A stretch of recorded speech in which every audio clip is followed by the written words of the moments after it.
అందరికీ నమస్కారం. ఈరోజు మనం చెప్పుకోబోయే కథ భర్త కోసం విదేశానికి. కథలోకి వెళ్ళబోయే ముందు మీరు కనుక మన ఛానల్ని ఫస్ట్ టైం చూస్తున్నట్లయితే తప్పకుండా మన ఛానల్ని లైక్ చేయండి, షేర్ చేయండి, సబ్స్క్రైబ్ చేయండి, బెల్ ఐకాన్ క్లిక్ చేసి ఆల్ అనే బటన్ని ప్రెస్ చేయడం మర్చిపోకండి. కథని ఎక్కడా స్కిప్ చేయకుండా వినండి. కథలోకి వెళ్ళబోయే ముందు మొన్న చాలామంది ఫస్ట్ వచ్చిన వాయిస్ నాది కాదు అన్నారు. అవునండి, నాది కాదు, మా పాపదే. యాక్చువల్లీ అప్లోడ్ చేసేటప్పుడు నేను అందుబాటులో లేను, బయటికి వెళ్ళి రావడం లేట్ అయింది, ఒకవైపున టైం అయిపోతుంది అని అప్లోడ్ చేయమన్నాను. సో దాంతో ఆ వాయిస్ క్లిప్ మిస్ అయింది, అందుకని ఆ వాయిస్ తనది యాడ్ చేసి పెట్టింది. కానీ మీ అందరూ భలే గుర్తుపట్టేశారు నా వాయిస్ కాదు అని. మీ అందరికీ భోగి పండుగ శుభాకాంక్షలు. ఈ భోగి పండుగ మీ అందరి జీవితాల్లో భోగభాగ్యాలు నింపాలని, సుఖ సంతోషాలనే మీకోసం ఆ భగవంతుడు సంపూర్ణంగా ఇవ్వాలని మనస్ఫూర్తిగా కోరుకుంటూ మరి కథలోకి వెళ్ళిపోదామా? అనసూయ భూపతి దంపతులకి ఉన్నది 10 ఎకరాల పొలం, ఒక సొంత పెంకుటిల్లు. భూపతి అనసూయని వివాహం చేసుకున్న తర్వాత అనసూయ స్త్రీధనంగా బంగారాన్ని పుట్టింటి దగ్గర నుంచి తెచ్చుకుంది. అంతకు మించి మేము కట్న కానుకలు ఏమీ ఇవ్వలేము, అమ్మాయికి వాళ్ళ నానమ్మ, అమ్మమ్మ, మేనమామలు, చుట్టాలు, బంధువులు పెట్టిన బంగారం ఉంది, అది కూడా మేం పెట్టేది కాదు అని అంతవరకు పెట్టి ఇచ్చి భూపతికి ఇచ్చి వివాహం జరిపించారు. ఒక ఆవు, గేద వస్తూ తీసుకొచ్చింది అనసూయ. వాటి పాడి చూసుకుంటూ ఉంటుంది అనసూయ. గృహిణిగా ఇంటి బాధ్యతలు నిర్వహిస్తూ ఉంటుంది. భూపతి ఉన్న 10 ఎకరాల పొలాన్ని వ్యవసాయం చేస్తూ ఉంటాడు. వీళ్ళిద్దరిది అన్యోన్యమైన దాంపత్యం. వీళ్ళ దాంపత్యానికి వీళ్ళకి ముందుగా ఒక కొడుకు పేరు రామకృష్ణ. కొడుకు పుట్టిన 5 సంవత్సరాలకి కూతురు పుట్టింది. కూతురు పేరు ప్రభావతి అని పెట్టుకున్నారు. పిల్లలిద్దరినీ ఉన్నంతలోనే కడుపు నిండా తిండి పెడుతూ వీళ్ళేమే కూతురుని ఎక్కువ కొడుకుని తక్కువ, లేదా కూతురు కొడుకు సమానం కాదన్నట్టు చూసే అమ్మానాన్నలు కాదు, ఇద్దరిని సమానంగానే చూసే తల్లిదండ్రులు వీళ్ళు. దాంతో కొడుకు మగపిల్లాడు కాబట్టి చదువు చెప్పించాలి, కూతురు ఆడపిల్ల కాబట్టి సరిపోయినంత చదివించి అన్ని పనులు నేర్పించి అత్తారింటికి పంపించాలి, మంచి అల్లుడిని తెచ్చుకోవాలని మాత్రమే ఆలోచించే సగటు మధ్యతరగతి తల్లిదండ్రుల మనస్తత్వమే వీళ్ళది కూడా.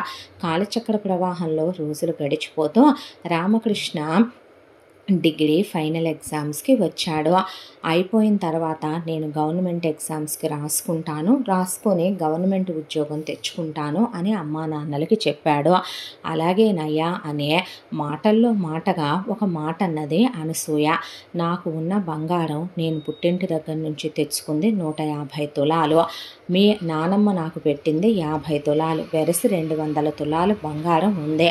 నీ భార్యకి 150 తులాల బంగారం ఉంచయ్యా, అలాగే 50 తులాలు నీ చెల్లెలికని పెళ్లిలో పెడదాము. అలాగే 10 ఎకరాల పొలం ఉంది, అందులో 8 ఎకరాల పొలం నీకే రామకృష్ణ, 2 ఎకరాలు పెట్టి చెల్లికి బ్యాంకీలో ఒక 5 లక్షలు అది పుట్టినప్పుడు వేశాడు మీ తాత, అవి ఇప్పుడు బాగానే పెరిగాయే. అది కాక నేను ఒక స్థలం కూడా కొన్నాను కాబట్టి బంగారంలో పొలంలో చెల్లికి ఎక్కువ వాటా ఇవ్వట్లేదు. ఆ స్థలం బాగా రేటు పెరిగింది, ఆ డబ్బు పిల్లలు పెడుతూ బాగా పెరుగుతూ వస్తోంది. రేపు ఆ డబ్బు, ఆ స్థలం, ఈ 2 ఎకరాల పొలం, ఆ 50 తులాల బంగారం పెట్టి అది కోరుకున్న వాడిని ఇచ్చి పెళ్లి చేద్దాం అని అమ్మా నాన్నలంటే, ఏమిటి అప్పగింతలు నాన్న, ఏమిటి అప్పగింతలమ్మా అని నవ్వేశాడు ఆయన. ఏమోరా, ఎందుకో ఈ పండగ పూట నీకు చెప్పాలనిపించిందని ఊళ్ళో ఉన్నవాళ్ళు, చుట్టాలు, బంధువులు అందరి ముందే అనేశారు అనసూయ భూపతి ఆ మాట. ఆ తర్వాత రామకృష్ణ తన పరీక్షలు రాసుకోవటానికని చెప్పి వెళ్ళిపోయాడు సిటీలో హాస్టల్కే. ఈలోగా అనసూయ భూపతి నువ్వు పరీక్షలు రాసుకోయ్యా అని కొడుకు దగ్గరికి వెళ్ళి కొడుకుని చూసి కొడుకు ముఖాన బొట్టు పెట్టి, నువ్వు ప్రయోజకుడు అవ్వాలని కోరుకుంటున్నామని మన చుట్టాలకి ఒకళ్ళకి కాస్త ఆరోగ్యం సుస్థిగా ఉందంట, వెళ్ళి చూసి మేము ఇంటికి వెళ్ళిపోతాం అని చెప్పి బయలుదేరారు. వెళ్ళిన వీళ్ళు అడవి మార్గం గుండా వెళ్ళాలి ఆ చుట్టాలింటికి. వెళ్ళటం కారు కట్టించుకొని వెళ్ళారు. ఆ వెళ్ళిన వాళ్ళను పలకరించి పరామర్శించి పొద్దుగూకుతోంది వద్దని వాళ్ళు చెప్పినా కూతురు ఒక్కదాన్నే వదిలిపెట్టి వచ్చాం ఇంటి దగ్గర, కూతురు మళ్ళీ మేము లేకపోతే ఏడుస్తుంది, కంగారు పడుతుంది అనే దాంతో హడావిడిగా బయలుదేరారు. ఆ బయలుదేరేసరికి చుట్టాలు వద్దు వద్దని ఆ రాత్రికి వీళ్ళని ఆపేశారు. ఆపేసి భోజనం పెట్టి పడుకోబెట్టారు. ఎలాంటి శబ్దాలు వచ్చినా మీరు లేవద్దు, ప్రశాంతంగా పడుకోండని వాళ్ళు చెప్తే బయట నుంచి ఏదో అలికిడి వినపడుతోందని అనసూయ, భూపతి నిద్ర లేచే ఒకళ్ళు చేయి ఒకళ్ళు పట్టుకొని బయటకు వచ్చారు. వచ్చి చూసేసరికి బయట పెద్ద పులి వీళ్ళ మీద పడి చీల్చేసి చంపేసింది. అలా పులివాతకి బలైపోయారు వీళ్ళిద్దరూ. అమ్మా నాన్న అలా పోయారని తెలిసి ఆ రోజే ఆఖరి ఎగ్జామ్ అయిపోయింది రామకృష్ణది. కుప్పకూలిపోయాడు మనిషి. దాంతో అమ్మా నాన్నల మాంసం ముద్దల్లాంటి శరీర ఖండాలని తెచ్చి అంత్యక్రియలు చేయాల్సి వచ్చింది. ఇక మిన్ను మన్ను ఏకమయ్యేలాగా ఏడ్చేశాడు రామకృష్ణ. ఆ తర్వాత వాళ్ళ దశదిన కర్మకాండలు పూర్తయ్యాక ఇప్పుడు తను డిగ్రీ చదువుకున్నాడు. గవర్నమెంట్ ఎగ్జామ్కి రాసుకుంటే తనకి గవర్నమెంట్ ఉద్యోగం వస్తుంది, తను క్వాలిఫై అవ్వగలడు. కానీ చెల్లి చిన్నది. ఇప్పుడు చెల్లెల్ని వదిలేసో చుట్టాలు బంధువుల దగ్గర పెట్టో ఉన్న పొలాన్ని కౌలుకిచ్చో తను చెల్లిని తీసుకొని వెళ్ళినా ఒక్కడు ఆడపిల్లని సమర్థించుకొని రాలేడు. దాంతో పుట్టి పెరిగిన ఊరు, ఇక్కడైతే చుట్టాలు బంధువులు కూడా ఉంటారనే దాంతో రామకృష్ణ ఆ ఊళ్ళోనే ఉండిపోయి వ్యవసాయం చేసుకోవటం మొదలుపెట్టాడు. చెల్లెల్ని ఇంటర్మీడియట్ కాలేజీలో చేర్చి చదివించడం మొదలుపెట్టాడు. ఈలోగా రామకృష్ణ ఇంటి పని, వంట పని, పొలం పని చేసుకోవటం. అది కాక పాపం చిన్నప్పటి నుంచి చదువుకోవటం వల్ల పొలం పనులు రావు ఆయనకి. తండ్రి కొడుకుని ఎంతో గొప్ప స్థితిలో చూసుకోవాలనుకొని పొలం పనులేవి నేర్పించలేదు. ఒకవైపున చుట్టుపక్కల ఉన్నవాళ్ళు పల్లెటూరులో బాబాయ్, పెదనాన్న, మామయ్య పాపం వాళ్ళెవరో ఒకళ్ళు తలా ఒక చెయ్యేసి పని నేర్పిస్తే అప్పుడప్పుడే మెళకువలు నేర్చుకుంటున్నాడు ఆయన. మరొక వైపున ఆయనకు అస్సలు వంట పని రాదు. తల్లి చిన్న పని కూడా నేర్పించలేదు. చెల్లెల వంట అస్సలు చెయ్యదు. దాంతో ఒకవైపున చేతులు కాల్చుకుంటూ గంజి మీద పోసేసుకుంటూ చేతులు కోసుకుంటూ కూరగాయలు కోయటం రాక ఉప్పులు ఎక్కువ వేసి కారం ఎక్కువ వేసి చెల్లి నువ్వు బాగా వండలేదని గొడవ చేసి ఏడుస్తూ ఇలా రామకృష్ణకి ఇబ్బంది అయిపోవటం చూసిన చుట్టుపక్కల వాళ్ళు నువ్వే దానికి జల్లేసి నువ్వే దానికి తలదువ్వే, ఆడపిల్ల అన్న తర్వాత మంచి వేళ ఉంటుంది, కాని వేళ ఉంటుంది, కష్టం సుఖం నీతో అది చెప్పుకోగలుగుద్దా, నెలసరులు వచ్చినా అదైనా ఇదైనా ఇబ్బంది కాదటయ్యా, నువ్వు పెళ్లి చేసుకో రామకృష్ణ అంటే చెల్లి పెళ్ళి అవ్వకుండా నేనెలా పెళ్లి చేసుకుంటాను బాబాయ్ అంటే పోనీ ఇప్పుడు ఇది వయసుకే వచ్చిందిగా, ఇంటర్ చదువుకుంటుందిగా, ఓ మంచి సంబంధం చూసి ఆ రోజు అన్నారుగా మీ అమ్మ నాన్న 50 తులాల బంగారం మీ తాత బ్యాంకీలో వేసిన డబ్బులు దీనికి కొన్న స్థలము అలాగే ఆ 2 ఎకరాల పొలము పెట్టి చేసి పంపించేసేయ్యా, మంచి సంబంధం వచ్చుద్దే, ఎందుకు దీన్ని ఇంట్లో కూర్చోబెట్టుకోవటం, నువ్వు పెళ్ళి పేరెంటం లేకుండా ఉండటం, మేము 13 ఏళ్ళకు 14 ఏళ్ళకు పెళ్ళిళ్ళు చేసుకొని కాపురాలు చేస్తే లేదు కానీ దీనికి ఇంకా పెళ్లి చేయకపోతే ఎట్లాగా, అమ్మా నాన్న కూడా లేరని చుట్టుపక్కల వాళ్ళంటే ఏమ్మా పెళ్లి సంబంధాలు చూడనా అంటే నేను డిగ్రీ అయిపోయిన దాకా పెళ్లి చేసుకోనని కూర్చుంది ప్రభావతే.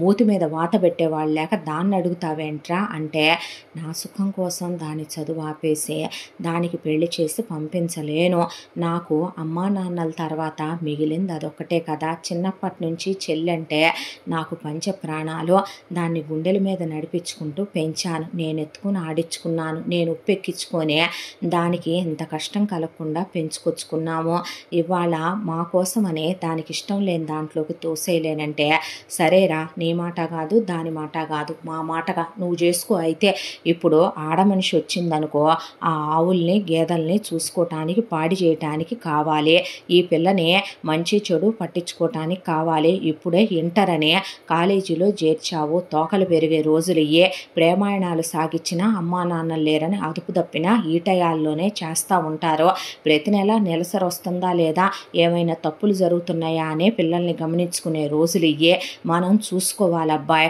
అదే ఆడమనిషి ఉంటే కమ్మగా వండి పెట్టుద్ది, ఈ పిల్లకి జల్లేసి చూసుకుంటుంది, ఇల్లు వాకిలి శుభ్రంగా ఉంచుద్ది, పాడి చేసుద్ది, పూజా పునస్కారం చూసుకుంటుంది, నీకు వయసుకు వచ్చావు ఇప్పుడే పైరుగాలి తోలే వయసు నీదే, బయట ఆడవాళ్ళ మీదకి ఆకర్షణ పోకుండా ఇంట్లో ఇల్లాలుంటుంది, పిల్లలు పుడతారు, ఓ సంసారం ఏర్పడుద్ది, అర్థమవుతుందా, అదీగాక దీనికి రేపొద్దున కన్యాదానం చేయాలన్నా దంపతులు పీటల మీద కూర్చోవాలి, మీ అమ్మా నాన్న స్థానంలో నువ్వే కదా ఉండాలి, మరి నీకు ఇల్లాలు వస్తే మీ ఇద్దరు కలిసి కూర్చొని దీనికి కన్యాదానం చేయొచ్చు అని ఊళ్ళో వాళ్ళంతా చెప్పేసరికి కాదనలేకపోయాడు రామకృష్ణ. వాళ్ళు చెప్పింది కూడా నిజమే కదా అనిపించింది. అదీ కాక పల్లెటూరులో పుట్టి పెరగటం, అమ్మా నాన్నల తర్వాత ఊళ్ళో ఉన్న వాళ్ళల్లో సగం మంది వీళ్ళ చుట్టాలు, మిగతా వాళ్ళు ఊరి పెద్ద మనుషులు. ఎవరి మాట కాదనేలా తన అమ్మా నాన్నలు పెంచలేదు. పుట్టిన ఊరికి ఊళ్ళో మనుషులకి విలువిస్తూ ఉండటమే తనకు తెలుసు. దాంతో వాళ్లే ఒక సంబంధం చూశారు. అమ్మాయి పేరు లక్ష్మి. లక్ష్మికి పుట్టింటి వాళ్ళు వచ్చి రామకృష్ణతో పెళ్లి సంబంధాన్ని మాట్లాడుతూ, చూడు అల్లుడు, నీకు 10 ఎకరాల పొలంలో 2 మీ చెల్లెలికి పెడదాం అనుకుంటున్నావని తెలిసింది. కాబట్టి ఆ 2 ఎకరాలు మేము పక్కనే నీకు కొనిస్తాము, మా అమ్మాయికి స్త్రీధనం కింద. ఆ 2 ఎకరాలు నీ చెల్లి తీసుకెళ్లే 2 ఎకరాలు పోను, మళ్ళీ తిరిగి నీకు 10 ఎకరాలు అవుద్ది కదా. అలాగే మా అమ్మాయికి మేము ఒక 50 తులాల బంగారం పెట్టుకుంటామయ్యా అని వాళ్ళు చెప్పారు. చెప్పేసరికి సరేనని వాళ్ళకి ఉన్నంతలో పెళ్లి ఘనంగానే జరిపించారు. ఆడపడుచు లాంఛనాలు ఏమీ ఇవ్వలేదు అని అనుకోకుండా, అమ్మా నాన్నలు లేని పిల్ల అని వీళ్ళు ఒక మాట అందామనేలోపు ప్రభావతి నాకు ఆడపడుచు కట్నం ఏమిస్తారు అని వచ్చిన పెద్ద మనుషులను అడిగేపాటికి వీళ్ళు అవాక్కైపోయి నుంచున్నారు. ఏం కావాలమ్మా నీకు అని అడిగితే, 1,00,000 రూపాయల డబ్బులు, ఒక హారం, జత గాజులు, అలాగే నాకు ఒక జత పట్టు చీరలు కావాలి అని అడిగిందే. అడిగేసరికి రామకృష్ణ చెల్లెల వైపు అలా చూసి మౌనంగా తలదించుకున్నాడు. అల్లుడికి అంగీకారం కూడా అదేననుకుంటాను, చెల్లెలంటే ప్రేమ అనుకుంటాను, తల్లి తండ్రి లేని పిల్ల కదా అని చెప్పి, అలాగేనంటే ఆగండి 5 కిలోల వెండి కూడా పెట్టాలి అనేసరికి, ఎంత పిల్లాడు మంచోడు, అమ్మా నాన్నలు లేరు అని పిల్లకి అత్తపోరు లేదులే అనుకుంటే, సరేలే కానీ పెళ్లి చేసుకొని ఒక ఇంటికి వెళ్ళిపోయే ఆడపిల్లని పెడతామని వాళ్ళు ప్రభావతి అడిగినట్టుగానే పెట్టారు. ఆ తరువాత లక్ష్మి రామకృష్ణని పెళ్లి చేసుకొని భార్యగా ఇంట్లో అడుగుపెట్టింది. తను తెచ్చుకున్న బంగారాన్ని ఆవిడ బీరువాలో పెట్టుకుంది. వాళ్ళు సామానన్నీ ఒక లారీ కొని పంపించారు. అవన్నీ ఇల్లంతా సర్దుకుంది.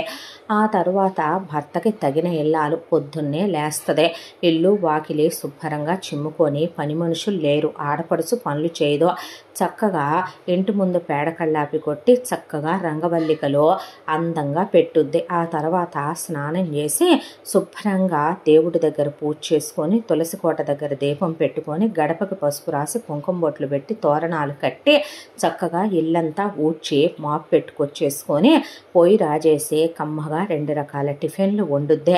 కమ్మటి భోజనాన్ని ప్రిపేర్ చేస్తుంది. మొగుడు పొలానికి వెళ్ళేటప్పుడు వీడ్కోలు చెప్పి టిఫిన్ పెట్టి పంపించుద్దే.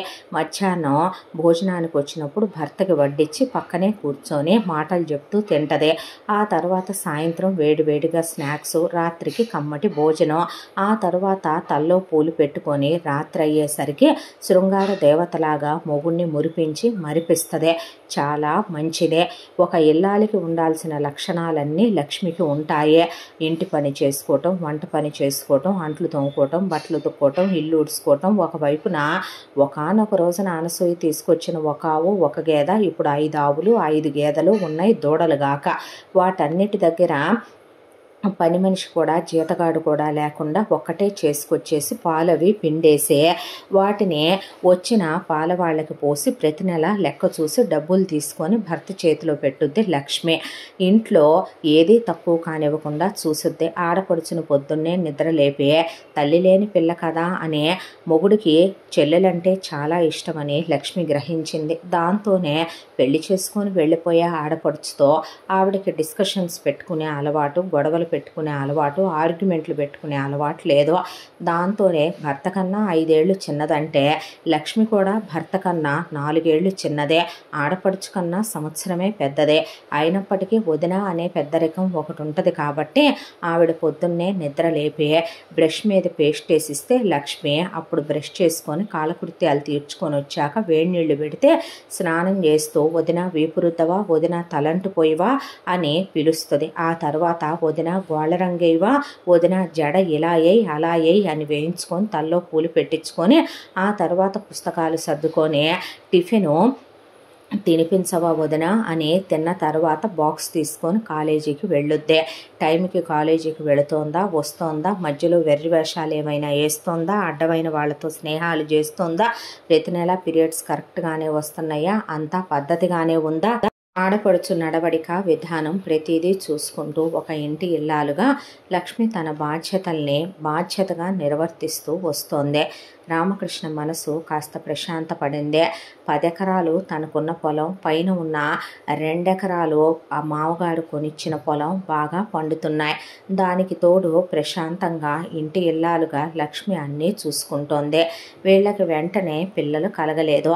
ఒకవైపున లక్ష్మి పుట్టింటి వాళ్ళు కూతురు మీద ప్రేమతో వచ్చేటప్పుడు అల్లుడికి కూతురికి బట్టలు తీసుకొస్తూ ఆడపడుచు కూడా తెమ్మని లక్ష్మి ఉత్తరంలో రాసేది. దాంతో ఆడపడుచు కూడా బట్టలు తీసుకురావటం, అలాగే లక్ష్మి కోసం ఏదైనా వెండి పట్టీలు అలాంటివి తెచ్చినా వదిన భలే ఉన్నాయి నేను తీసుకుంటానే అని ప్రభావతి ముందే అంటే, నీకు తెచ్చామమ్మా అని చేతిలో పెట్టేవాళ్ళు వాళ్ళు. నాకు తెచ్చినవి మీ అమ్మాయికి ఇవ్వండి, వదినకి తెచ్చినవి నచ్చాయి నాకు, అవి నేను తీసుకుంటాను, వెయిట్ ఎక్కువ ఉన్నాయి కదా అని లాక్కునేది ప్రభావతి. లక్ష్మి ఏమీ మాట్లాడేది కాదు. రామకృష్ణ వైపు చూస్తే తప్పు వదినకి తెచ్చినవి నువ్వు తీసుకోకూడదని రామకృష్ణ అనకపోవటం వాళ్ళు గమనించిన విషయం. దాంతో పిండి వంటలు అవి ఇవి పప్పు ఉప్పులు కూతురు దగ్గరికి వస్తూ వాళ్ళ దగ్గర పండేవి నాటుకోళ్ళని వేటపోతులని తీసుకొచ్చేటప్పుడు చెల్లాయికి ఇష్టం తెమ్మని చెప్పుండాల్సిందే, అంటే మీరు చెప్పకుండానే నేను చెప్పానులేండి తీసుకొస్తున్నారులే అనేసేది లక్ష్మి. ఆ తరువాత కాలచక్ర ప్రవాహంలో రోజులు గడిచిపోతూ ప్రభావతి డిగ్రీ అయిపోయింది. ఇప్పటికీ రామకృష్ణకి పెళ్ళై కూడా 5 సంవత్సరాలు వీళ్ళకి పిల్లలు కలగలేదు. ఆ తర్వాత రామకృష్ణ సంబంధాలు వెతకనా అమ్మ అంటే, సరే అన్నయ్య చూడు అంది ప్రభావతి. అన్న తర్వాత సంబంధాలు వెతుకుతూ ఉంటే వాళ్ళ పక్క ఊర్లోనే ఉండే ఒక అబ్బాయి డిగ్రీ వరకు చదువుకున్నాడు, అయితే వ్యవసాయం చేస్తాడు. వాళ్ళకి ఉండటానికి 30 ఎకరాల పొలం, అమ్మా నాన్నలకి ఒక్కడే కొడుకు, స్థిరచరాస్తులు మంచిగానే ఉన్నాయి. వాళ్ళ అమ్మా నాన్నలు చాలా మంచివాళ్ళు, అరేంజ్డ్ మ్యారేజ్ కాబట్టి కులం కలిసిందే. దాంతో వాళ్ళు ఈ అమ్మాయి ఫోటో చూసి ప్రభావతిని వాళ్ళ అబ్బాయికి చేసుకోవటానికి ఇష్టపడ్డారు. వాళ్ళని పెళ్లి చూపులకి రమ్మందాము, ఒక్క మాట చెల్లిని అడుగుదామని ప్రభావతికి చెప్తే, నేను మట్టి పిసుక్కునేవాడిని, వ్యవసాయం చేసేవాడిని, వదిన నిన్ను చేసుకున్నట్టు నేను చేసుకోనన్నయ్య, నువ్వేమీ అనుకోవద్దు, నాకు ఉద్యోగం చేసేవాడే కావాలి, అది ప్రైవేట్ ఉద్యోగమా గవర్నమెంట్ ఉద్యోగమా అనేది అనవసరం, చాలా అందంగా ఉండాలి, నేను చెప్పినట్టు వినే మెతక మనిషి అయి ఉండాలి, నాతో వేరు కాపురం పెట్టించేవాడై ఉండాలి, అమ్మా నాన్నలకి దూరంగా ఉండేవాడై ఉండాలి, అలా అని అతని వాటా కిందకి బాగా వచ్చేవాడై ఉండాలి అని చెప్పేసరికి అలాగేనమ్మా నీ ఇష్టం అన్నాడు. అంతా దాంట్లో లక్ష్మి రామకృష్ణ వైపు చూసిందే. నీలాగా మట్టి పిసుక్కునేవాడిని వదిన చేసుకుంది అన్నప్పుడు ఆ మట్టి నేను పిసుక్కుంటుందే నీకోసం కదా, లేకపోతే నేను గవర్నమెంట్ ఉద్యోగం రాసుకుంటే ఈరోజు లక్ష్మి కూడా గవర్నమెంట్ ఉద్యోగస్తుడు భార్య అయ్యుండేది కదా అన్నమాట భర్త అంటాడేమోనని. ఆయన నోట్లో నుంచి ఆ మాటే రాలేదు. ఆవిడకి చిబుక్కు అనిపించింది మనసు. అంటే ఎలాంటి వాడితోనైనా తను అడ్జస్ట్ అయిపోద్ది, కానీ స్వయంవరంలో రాకుమారుణ్ణి ఎన్నుకునే హక్కు తనన్న తనకి కల్పించాడన్నట్టుగా వదిన వైపు రెప్పలు ఎగరేస్తూ చూసి మరీ చెప్పింది ప్రభావతి. పట్టించుకోలేదు లక్ష్మి. ఆ తర్వాత రామకృష్ణ అలాంటి ఒక సంబంధమే వెతికి తెచ్చాడు. పెళ్లి కొడుకు చూడటానికి చాలా అందంగా ఉన్నాడు. 6 అడుగుల ఎత్తు, మంచి హైటు, వెయిటు, పర్సనాలిటీ, మేసుకట్టు, తలకట్టు చాలా బాగున్నాడు. వాళ్ళల్లో ఎవరికైనా బట్టతలు ఉందేమో కనుక్కోమని చెప్పింది ప్రభావతి. ఎవరికీ లేదని రామకృష్ణ చెప్పుకొచ్చిన తర్వాత పెళ్లి కొడుకుతో నేను మాట్లాడాలనే ఏదో 5 నిమిషాలు 10 నిమిషాలు అనుకునేరు. 5 గంటలు మాట్లాడింది. లోపలికి తీసుకెళ్ళి కూర్చోబెట్టే వాళ్ళమ్మ నాన్నలు నోరెళ్ళబెట్టుకొని కూర్చున్నారు. ఆ తర్వాత బయటకు వచ్చిన అతను ప్రభావతికి వశీకరణం అయిపోయినట్టు ప్రభావతిని చేసుకుంటానని కూర్చున్నాడు. నాకు నచ్చారన్నయ్య అన్న తర్వాత ఆ పెళ్లి కొడుకు వాళ్ళ అమ్మ నాన్నలకి లిస్టు చెప్పటం మొదలుపెట్టాడు రామకృష్ణ. ఇలా 50 తులాల బంగారం పెడదాం అనుకుంటున్నాము. లేదు 200 తులాల బంగారం పెడతాడు మా అన్నయ్య అనేసరికి లక్ష్మీ రామకృష్ణతో పాటు ఊళ్ళో వాళ్ళందరూ అలాగే చూస్తే, అవును కదా అన్నయ్య, 150 తులాల బంగారం అమ్మ పుట్టింటి దగ్గర నుంచి తీసుకొచ్చుకుంది. అమ్మది ఏదైనా సరే అది నాదే కదా వదిన. నీకు ఇప్పటి వరకు పిల్ల జల్లా లేరు, ఫ్యూచర్లో పుడతారో పుట్టరో గ్యారంటీ కూడా లేదు. అయినా నా సుఖం కన్నా మీరు కోరుకునేదే ఉంది. మీకు తొలిబిడ్డ నేనే కదా, నేను అత్తారింట్లో సంతోషంగా ఉండటమే కదా మీకు కావలసిందే అనేసరికి ఏం మాట్లాడలేదు రామకృష్ణ. ఆలోపు 50 తులాలు నానమ్మ పెట్టింది, నానమ్మ మనవరాలుగా వారసురాలుగా నాకే కదా, కాబట్టి కలిపి మొత్తం 200 తులాలు పెట్టు అనేసరికి అలాగేనమ్మా అన్నాడు రామకృష్ణ. దాంతోపాటు అమ్మ తీసుకొచ్చిన వెండంతా నాదే. అమ్మ పట్టు చీరలన్నీ నేను పక్కన పెట్టుకున్నాను, అవి నావే. అవి కాకుండా నా పెళ్ళికి నాకు వేరే వెండి తీసుకో, నాకు పట్టు చీరలు తీసుకో, నాకు 2 లారీల సామాను కొని. తాతయ్య నా పేరిట వేసిన 5 లక్షలు మొత్తం పెరిగాయి కాబట్టి అవి అలాగే నాకు బాండ్ పేపర్స్ ఇచ్చేసయ్యే. నాన్న కొన్న ల్యాండ్ ఇప్పుడు బాగా రేటు పెరిగింది కాబట్టి ఆ ల్యాండ్ పేపర్స్ నా పేరు మీదే నాన్న రిజిస్ట్రేషన్ చేయించాడు కాబట్టి అవి ఇచ్చేసాయి. ఇక నువ్వివ్వాలనుకున్న 2 ఎకరాల పొలము అమ్మేసి అవి రొక్కంగానే నాకు ఇచ్చేసాయి అన్నయ్య. పెళ్లి ఖర్చులు మొత్తం నువ్వే పెట్టుకో, ఎంగేజ్మెంట్ ఖర్చులు నువ్వే పెట్టుకో, పెళ్లి ఘనంగా చెయ్యి. అలాగే ఆయనకి అక్క చెల్లెళ్ళు ఉన్నారు కాబట్టి ఆడపడుచు లాంఛనాలకి తక్కువ కానివ్వకు. అత్తగారు అడగకుండానే చీరసారలు లాంఛనాలు బాగా జరిపించు. చుట్టాలు ఎక్కడా ఏది తగ్గిందనకూడదు. సామర్లకోట నుంచి వంట వాళ్ళని పిలిపించు. నా పెళ్ళి 100 ఏళ్ళు గుర్తుండిపోయేలా చెయ్యాలి. నువ్వు అప్పే చేస్తావో సప్పే చేస్తావో అది నీ స్వవిషయం. కానీ ఉన్న ఒక్క చెల్లెల్ని అమ్మా నాన్న లేని దాన్నే, అన్నీ నువ్వే అనుకుంటున్న దాన్నే, నువ్వే నాకు అన్నీ జరిపించి పంపించాల్సిన బాధ్యత నా తండ్రివైనా అన్నవైనా నువ్వే కదా, అన్నీ జరిపించి పంపించు అని రూల్ చెప్పినట్టు చెప్పేపాటికి ఊళ్ళో వాళ్ళు బిత్తరపోయి నుంచున్నారు. అలాగేనమ్మా నువ్వు చెప్పినట్టే చేస్తానంటే, పెళ్ళి కొడుకు అమ్మా నాన్నలు ఇంకా మేము అడగటానికి ఏముంది, నీ ఇష్ట ప్రకారమే చేసే అబ్బాయి అన్నారు వాళ్ళు. అన్న తర్వాత పెళ్ళి ఎంగేజ్మెంటు చాలా గ్రాండ్గా చేయించుకొని ఆ తర్వాత తను అనుకున్న ప్రకారమే అన్నీ తీసుకొని ముందు అత్తారింటికి వెళ్ళిందే. అత్తారింటికి వెళ్ళిన తర్వాత అత్తగారితో, అత్తయ్య ఈ బంగారం ఈ వెండి నువ్వు జాగ్రత్తగా దాచిపెట్టి ఉంచు, అలాగే ఈ డబ్బులు నేను తీసేసి మీకే ఇస్తున్నాను, మీరు వడ్డీ వ్యాపారం చేస్తారు కదా, వడ్డీలకి తిప్పండి సరేనా అని నాకున్న ల్యాండ్ కూడా అమ్మేసి డబ్బులు ఇస్తున్నాను అని మొత్తం వాళ్ళకే ఇచ్చేసిందే. సరేనన్న తర్వాత వెళ్ళి వేరు కాపురం పెట్టుకుందే. ఆ తర్వాత ఆషాఢ పట్టీలు శ్రావణ పట్టీలని మొగుడికి బైక్ ఓసారి కారు ఓసారి, ఆ తర్వాత ఆషాఢ పట్టీలు శ్రావణ పట్టీలనే నగలు. ఆ తర్వాత తను గర్భవతి అయ్యిందే. గర్భవతి అవగానే మొగుడితో సహా వచ్చి పుట్టింట్లో ఉండి మొగుడిని అప్ అండ్ డౌన్ చేయమనమని ఆ తర్వాత గ్రాండ్గా సీమంతాలు అమ్మా నాన్న లేకపోయినా పుట్టింటి సీమంతాలు చేయించుకొని అత్తింటి సీమంతాలు చేయించుకొని ఖరీదైన హాస్పిటల్లో పురుడు పోయించుకొని కొడుకుని కన్నదే. కొడుక్కి పవన్ అని నామకరణాలు, ఉయ్యాల ఫంక్షన్లు, అన్నప్రాసనలు, పుట్టెంట్రుకలు, మొదటి పుట్టినరోజు అయిపోయిన దాకా పుట్టింట్లోనే ఉండి అన్నీ జరిపించుకొని అప్పుడు తను మళ్ళీ కాపురానికి వెళ్ళిందే. ఒక 3 ఏళ్ళు గ్యాప్ తీసుకుందాంలే ప్రభ, బాబు స్కూల్కి వెళ్ళేటప్పుడు ఇంకొకళ్ళని ప్లాన్ చేసుకుందామంటే అలాగేనని మొగుడితో ట్రిప్పులకి వెళ్ళేటప్పుడు పిల్లాడిని ఇక్కడ వదిలేయటం, ముద్దులు ముచ్చట్లు.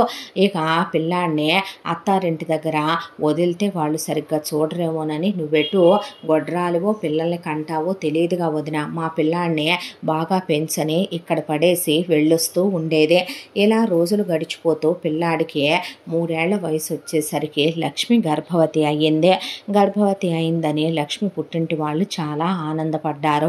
కడుపు రాగానే సరే కన్నాక లెక్కేసుకోవాలి, పుట్టేదే బిడ్డో అన్ని వంకర్లు లేకుండా పుట్టినప్పుడుగా అసలే వయసు ముదిరాకొచ్చింది వదిన కడుపు అనేసి వెళ్ళిపోయింది.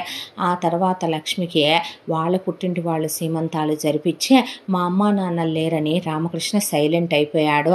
మేము నిన్ను చేయమని అడగలేదులే అల్లుడు అని. ఆ తర్వాత 10 నెలలకే ఆవిడ కూతుర్ని ప్రసవించింది. పాప పేరు వేద అని పెట్టుకున్నారు. ఆ తర్వాత ఇక రామకృష్ణ మనం కూడా 2-3 ఏళ్ళలాగి ఇంకొకళ్ళని కందాంలే అంటే పర్వాలేదులేండి, నేను ఎప్పుడు కనాలో నిర్ణయించుకోవాల్సింది నేను కదా. పిల్లల విషయంలో ఇన్నేళ్లుగా మీరే పిల్లల్ని కనకుండా వాడుతున్నారు అని నేనెవరితో అయితే చెప్పలేదు కదండి. గొడ్రాలని నేనేగా అందరితో మాట పడ్డాననేసరికి అది కాదు, వద్దండి ఏమీ మాట్లాడొద్దు, చిరాగ్గా ఉంది వినటానికి అనేసింది ఆవిడ. ఆ తర్వాత ఎటు నీకు కూతురు పుట్టింది కాబట్టి అన్నయ్య, నాకు కొడుకే కాబట్టి వదిన పొలంతో కలిపి మళ్ళీ నీకు 10 ఎకరాలు ఏకచక్కయింది కాబట్టి ఆ 10 పాతికి జై. నీ కూతురు పెద్ద అయ్యేసరికి వదిన తీసుకొచ్చిన బంగారం 50 తులాలకి తోడు ఇంకొక 200 తులాలు చేసి 250 తులాల బంగారం ఆ 10 ఎకరాల పొలం నువ్వు 25 ఎకరాలు చేసి 25 ఎకరాల పొలం ఇచ్చి నీ కూతుర్ని నా కొడుక్కిచ్చి పెళ్లి చేయన్నయ్య అంటే అలాగే లేమ్మా అన్నాడు రామకృష్ణ. అలాగే అంటే కాదు, పండగ రోజున పెద్ద మనుషుల ముందు అడుగుతున్నా మాటే అందే. అనేసరికి లక్ష్మి, ఇప్పుడు ఎందుకు పెద్దయ్యాక ఎవరెలా ఉంటారోలే ప్రభా అంటే, నువ్వు ఆపుతావా? నువ్వేదో మా అమ్మ అనుకోకు, మా అమ్మ స్థానంలోకి వచ్చాను అనుకోకు. మా అన్నయ్యకి పెళ్ళానివి అంతవరకే ఉంటే మంచిదే. బయట వాళ్ళు ఎప్పుడూ అయిన వాళ్ళు కారు, మధ్యలో వచ్చిన వాళ్ళు మధ్యలోనే పోతారేమో. మేమిద్దరం కలిసి పుట్టాం, మా ఇద్దరిది రక్త సంబంధం. మేమిద్దరం ఒక తల్లిలో కడుపులో గర్భవాసం చేశాం, ఒక తల్లి ఎంగిలి పాలు తాగాం. ఆడపడుచంటే అర్ధమొగుడు, హద్దులు మీరు మాట్లాడాలనుకోకో. నువ్వేమన్నా నాకన్నా వయసులో పెద్ద అయితే ఎవడకు గొప్ప, సంవత్సరమేగా నువ్వు పెద్ద, నోరు మూస్తావా అనేసేపాటికి ఆవిడకి తల నరికేసినట్టు అనిపించింది అంతా మందిలో కూడా. ఆ తర్వాత మాటిస్తున్నానమ్మా, అలాగే ఇచ్చి చేస్తానన్నాడు రామకృష్ణ. సరే అని చెప్పి ఆ తర్వాత ప్రభావతి ఎప్పుడూ వెళ్ళినట్టుగానే కొంతకాలానికి వేదకి కూడా 3 సంవత్సరాలు వచ్చి పిల్లాడికి 6 ఏళ్ల వయసు దాటి 7వ సంవత్సరం వచ్చింది పవన్కి.